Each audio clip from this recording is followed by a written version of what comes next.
అయిపోతుంది. 27th శ్రీరామనవమి ఉంటుంది. అందుకనే ఇక్కడికల్లా 14 chapters, 7 easy chapters, 7 lengthy chapters అన్నీ కూడా వర్కౌట్ అయిపోతాయి. శ్రీరామనవమి రోజు పండుగ కాబట్టి కొంచెం గుడికి వెళ్ళటం అవన్నీ ఉంటాయి. అందుకోసం అవన్నీ పూర్తి చేసుకొని 10 o'clockకి రివిజన్ స్టార్ట్ చేసుకుంటే 10 to 12:30 overall revision of 5 chapters. 10 to 12:30 5 chapters. 3 to 5 ఇంకొక 5 చాప్టర్స్ ఓవరాల్ రివిజన్, కొంచెం గ్యాప్ తీసుకొని. 6 to 8 remaining 4 chapters overall revision.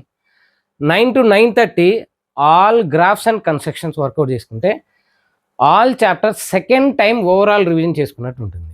Understood? Right. Next 28th March ఆ రోజు exam.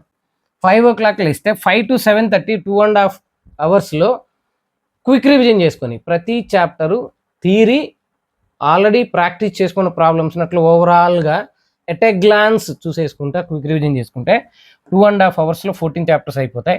Quick revision of all chapters. Then you will be ready to write the public exam with 3 times revision. Okay, that is enough. So success is the servant of hard work. మీరు వర్క్ని pressure లేకుండా చక్కగా plan చేసుకొని చేస్తే, ఏ stress లేకుండా రిలాక్స్గా ఈ hard work చేసుకుంటే కంపల్సరీ మ్యాథమెటిక్స్లో మీకు సక్సెస్ వస్తుంది. ఈ 4.5 daysని ప్రాపర్గా ప్లాన్ చేసుకుంటే 60% వచ్చే పిల్లవాడు 80% మార్క్స్ గెయిన్ చేసుకోవచ్చు. 80% వస్తున్న పిల్లవాడు 95% మార్క్స్ గెయిన్ చేసుకోవచ్చు. బాగా చదివే పిల్లలు బిట్స్ మీద 2 marks క్వశ్చన్స్ మీద ఎక్కువ ఫోకస్ చేసుకొని బై తీసుకొచ్చుకునే ఛాన్సెస్ ఉంటాయి. దానివల్ల మీ గౌరవం, మీ పేరెంట్స్ గౌరవం, మీ టీచర్స్ గౌరవం, మీ ఇన్స్టిట్యూషన్స్ గౌరవం పెరిగే అవకాశం ఉంటుంది. కాబట్టి utilize the schedule timings properly. Wish you all the best.